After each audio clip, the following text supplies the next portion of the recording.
પાડોશીઓના ત્રાસે એક વૃદ્ધાનો ભોગ લીધો।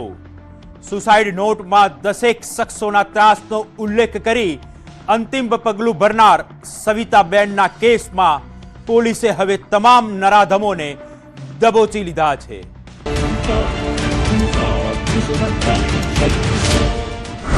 પાડોશી કે પાપી, મોતની સુસાઇડ નોટ। મોરબીનો કંડલા બાયપાસ રોડ અને ત્યાં આવેલું એક એપાર્ટમેન્ટ, પણ આ શાંતિની પાછળ છુપાયેલો હતો એક ખોફનાક અત્યાચાર। સવિતાબેન પાછોટિયા નામના એક વૃદ્ધાએ પોતાના જ ઘરમાં ગળે ફાંસો ખાઈ લીધો। પણ આ માત્ર આત્મહત્યા નથી, આ તો પાડોશીઓના ત્રાસથી લખાયેલું મૃત્યુનું તાંડવ છે। માત્ર ચપ્પલ કાઢવા જેવી નજીવી બાબતે શરૂ થયેલો વિવાદ વૃદ્ધા પર ગાડી ચઢાવી દેવાના પ્રયાસ સુધી કેવી રીતે પહોંચી ગયો? પાડોશીઓના ત્રાસનો લોહિયાળ અંજામ। લોકોને ફરિયાદ જે તે કાયદાકીય રીતે કામ થયું પછી અવારનવાર હેરાન પરેશાન ત્રાસ આપતા હતા। મારા મમ્મીને ધમકી દેતા હતા કે તને મારી નાખશું, આમ કરી નાખશું, તેમ કરી નાખશું। અંતે નિલેશભાઈ બારૈયા, જેને મારા મમ્મી સાર્વજનિકમાં બેઠા હતા, તો ગાડી ચડાવી દેવાની કોશિશ કરી અને ધમકી આપી। તે સિવાય અવારનવાર મારા બાઇકમાં હવા કાઢી નાખે, મોટરસાઇકલમાં બાઇકમાં હવા કાઢી નાખે, દરવાજામાં ઘરના દરવાજામાં પાટા મારી દે, એવી હેરાનગતિ કરે, ધમકી આપે કે મારી નાખશું, તોડી નાખશું।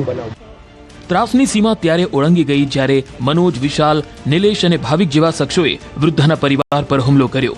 આરોપીઓ પૈકી નિલેશ બારૈયા તો અગાઉ મર્ડરના કેસમાં 10 વર્ષ જેલ કાપી ચૂકેલો વિકૃત ગુનેગાર છે। ક્યારેક બાઇકની હવા કાઢી નાખવી તો ક્યારેક ઘરના દરવાજે પાટા મારવા। આ નરાધમોએ વૃદ્ધાનું જીવવું હરામ કરી નાખ્યું હતું। આખરે થાકીને સવિતાબેને મરતા પહેલા કાગળ પર પોતાના જલ્લાદોના નામ લખ્યા અને દુનિયા છોડી દીધી। મારા મમ્મીએ આપઘાત કરી લીધો। આ બધા જે તો આરોપી છે એ વિકૃત વિચારધારાવાળા છે, ક્રિમિનલ વિચારધારાવાળા છે। અને નિલેશ બારૈયા વાગડ, એને અગાઉ પણ એક મર્ડર કરીને 10 વર્ષ જેલમાં કાપ્યા, 8 થી 10 વર્ષ। એના મિત્રનું જ મર્ડર કર્યું એને।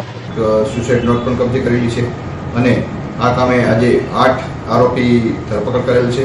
એમાં એક મહિલા પણ છે, જે પૈકી મનોજભાઈ, વિશાલભાઈ, નિલેશભાઈ, ભાવિકભાઈ, રમણીકભાઈ, કેવલભાઈ, નાનજીભાઈ, જેઓને ધરપકડ કરી આજ રોજ જેલ હવાલે થયેલ છે। જેલના સળિયા પાછળ વિકૃત પાડોશીઓ। મોરબી સિટી એ ડિવિઝન પોલીસે તપાસનું ધમધમાટ તેજ કરી તમામ 8 આરોપીઓને દબોચી લીધા છે। જે પાડોશીઓએ વડીલ સમાન વૃદ્ધાને મોતને વહાલું કરવા મજબૂર કરી તે હવે જેલના સળિયા ગણી રહ્યા છે। પીડિત પરિવાર હવે એક જ આજીજી કરી રહ્યો છે, આ પાપીઓને ક્યારેય જામીન ન મળે અને સવિતાબેનને ન્યાય મળે। કે મારા મમ્મીને ન્યાય મળે, સરકાર, પોલીસ તંત્ર, કોર્ટ કે આને ગમે તેવી રીતે જામીન ન મળે અને ન્યાય મળે। મોરબીથી રવિ ભડાણિયા, ન્યૂઝ 18 ગુજરાતી।